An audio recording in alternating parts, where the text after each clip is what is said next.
Scolaire au primaire de la Journée nationale de solidarité pour l'école. Il s'agit d'une journée dans l'année à son école primaire afin d'apporter de concert avec ses condisciples d'antan un peu de leur temps, un peu de leur esprit d'innovation et d'initiative et un peu de leurs ressources. Reste donc aux enseignants d'améliorer leurs prestations car les ingrédients nécessaires sont déjà mobilisés en vue d'une bonne année scolaire 2013-2014. Voilà, il faut être animé d'un esprit de partage pour réaliser de telles œuvres. L'incivisme à Brazzaville, on ne dira jamais assez, le récent cas de cet incivisme caractérisé s'est produit dans la rue des Martyrs à Wendé où des tas d'excréments humains sont déposés dans les caniveaux, exposant ainsi les populations riveraines à de nombreuses maladies. Charles Tamongo et Léonce Combat ont vécu cette triste réalité. Suivez. Certainement par manque de fosses septiques, ces Brazzavillois inciviques déposent sans scrupule des excréments dans des canalisations pourtant destinées à évacuer les eaux de pluie. Une façon de faire insupportable qui contribue malheureusement à la pollution de l'environnement, exposant ainsi les populations du dit quartier à de nombreuses maladies métaboliques comme la fièvre typhoïde, le choléra et bien d'autres. Ces excréments humains, il faut le dire, attendent les eaux de pluie pour qu'ils soient évacués. Voilà la visée obscure de ces Brazzavillois, ce qui irrite certains riverains conscients du danger encouru. Les services habilités de la mairie centrale sont donc interpellés afin de rétablir l'ordre et délivrer les populations des conséquences néfastes de l'insalubrité. La municipalisation accélérée, parlons-en, celle de la cuvette Ouest, produit déjà des effets escomptés. En 2 années du lancement, des réalisations sont perspectives à travers d'innombrables chantiers en cours d'exécution. Commentaire, notre reporter. Au nombre des travaux de construction que bénéficie le district d'Okoyo dans le cadre de la municipalisation accélérée figure le nouveau siège de la mairie d'Okoyo où les travaux de construction sont finis ou presque et n'attendent que d'être livrés au gouvernement. Profitant de sa mission parlementaire dans cette localité, le docteur Jean-Daniel Ovaga les a visités comme il a fait l'an dernier. Ensuite, la centrale électrique d'Okoyo, une centrale d'une capacité de 1000 kW et un réseau de distribution de 150 branchements déjà finalisés, les essais ont été concluants, comme l'a du reste signifié le chef de chantier. Au niveau de la centrale d'adduction d'eau potable en construction sur la rive de la Lima, non loin de la stèle dite de Brazza, se pose un problème de matériel et d'équipement nécessaires pour le bon déroulement des travaux. Il s'agit ici de construire un pot à bloc, un bâtiment F4 pour le responsable de l'usine et un bâtiment d'administration d'exploitation. Le député Ovaga s'est ensuite rendu au village Pori pour se rendre à l'évidence sur l'état d'avancement des travaux de construction du Dalo sur la rivière la Lekila. Dalo qui relie désormais le village Pori à Edjouga. La série des visites a été finalement bouclée par celle du chantier de la route Bundi-Okoyo, frontière Gabon, en compagnie, bien entendu, de la délégation Sino-Hydro en charge de ces travaux et de la mission de contrôle Fischner. Ici, plus de la moitié du projet est déjà achevé, à en croire l'ingénieur adjoint de la mission de contrôle. Il convient de noter également que les travaux de terrassement de cette route sont déjà au niveau du village Assiéné, ou presque dernier village avant le Gabon, soit à 20 km de Kabala. La visite du chantier de la route Bundi-Okoyo, frontière Gabon, a été sanctionnée par un entretien avec les responsables de la société Sino-Hydro, entretien à l'issue duquel il a été entendu que l'ouvrage pourra être livré au gouvernement d'ici au plus tard août 2014. Vous avez certainement reconnu la voix de votre humble serviteur. Poursuivant ce journal, créé le 3 octobre 1880, Brazzaville a totalisé jeudi dernier ses 133 ans d'existence. Bien ayant acquis une certaine âge de maturité, la ville capitale de la République du Congo est sans doute sur la voie de la modernisation à l'instar des autres grandes villes modernes. Seulement, Brazzaville il se pose à Brazzaville des questions d'intérêt général, notamment avec la question de transport public et bien d'autres, suivant cette réflexion.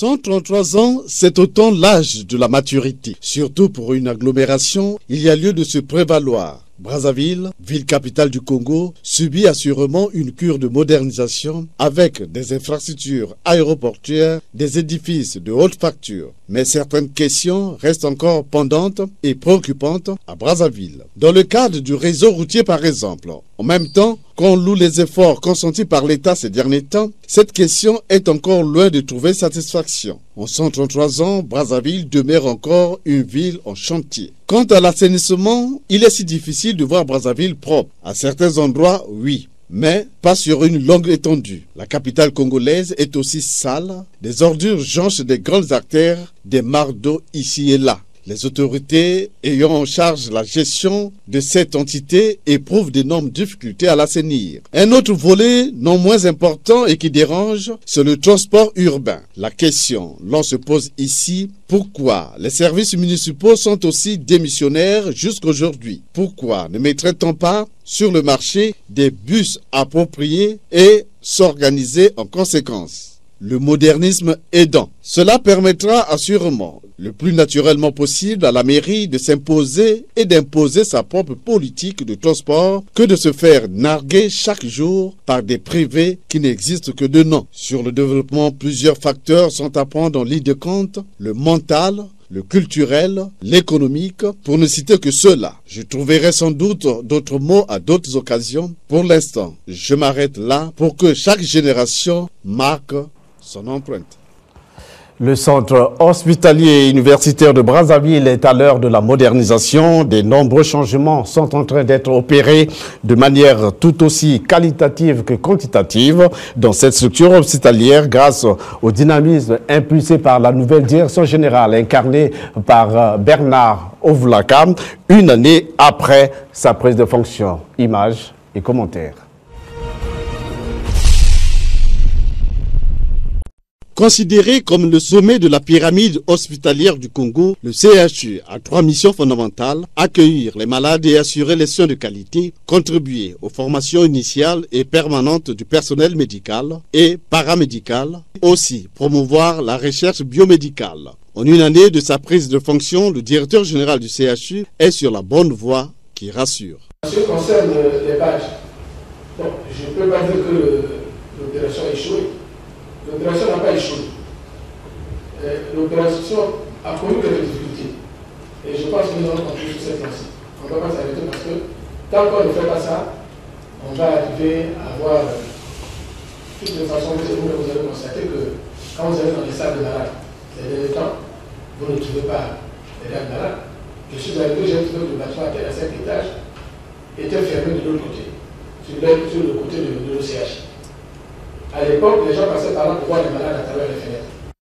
Aussi, l'actuelle direction générale du CHU de Brazzaville s'est efforcée à offrir un cadre de travail plus ou moins décent à son personnel et plus ou moins humanisé aux patients dans le but de leur assurer un séjour agréable, ce qui fait du reste que l'hôpital devienne un vaste chantier avec l'exécution de plusieurs travaux. D'autres sont en cours de l'être depuis une année. Il s'agit des travaux de réhabilitation et de construction auxquels s'ajoute l'acquisition du matériel tel que dans la réalisation du projet de l'imagerie à résonance magnétique dont les travaux sont à la phase finale. Entendu que le Congo est le premier pays africain à se doter de ce modèle de type d'appareil.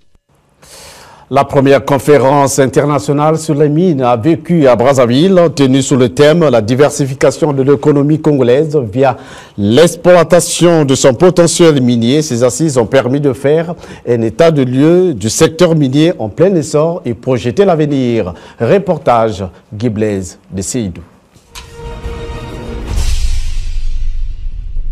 Cette première conférence internationale et exposition sur les mines solides a été un moment d'échange fructueux très enrichissant entre les délégations venues de par le monde avec des experts du secteur minier. La séance de questions-réponses, la révision des textes ainsi que la réforme du code minier, voilà sur ce se sont attelés 2 jours durant ces différentes délégations autour des mines solides. Un des secteurs aussi précieux que compte le gouvernement congolais pour la diversification de son économie. Des thèmes précis et concis développés par des éminents conférenciers ont été également au rendez-vous. rendez-vous. Il s'agit entre autres du cadre juridique et institutionnel du secteur minier congolais, la recherche géologique et minière au Congo, zoom sur les projets miniers, focus sur le minerai de fer. Pierre Oba, ministre congolais des Mines et de la Géologie, à la clôture des travaux.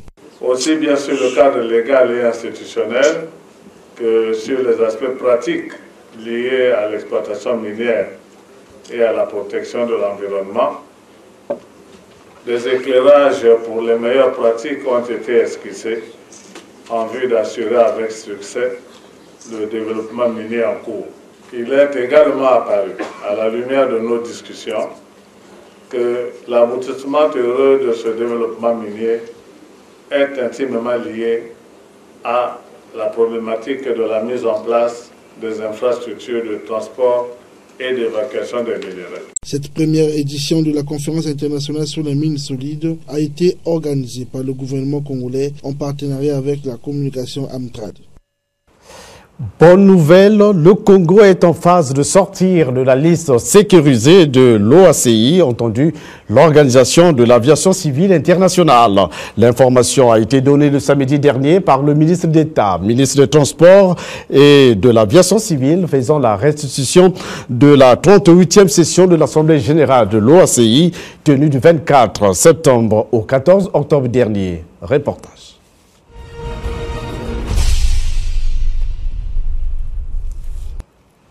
Cette position est la résultante d'efforts que ne cesse de fournir le gouvernement congolais pour redorer l'image du pays après les douloureux événements que le pays a connus. Ainsi, le Congo est sur la bonne voie pour sortir de la liste dite sécurisée de l'OACI, dont il est classé depuis 2008.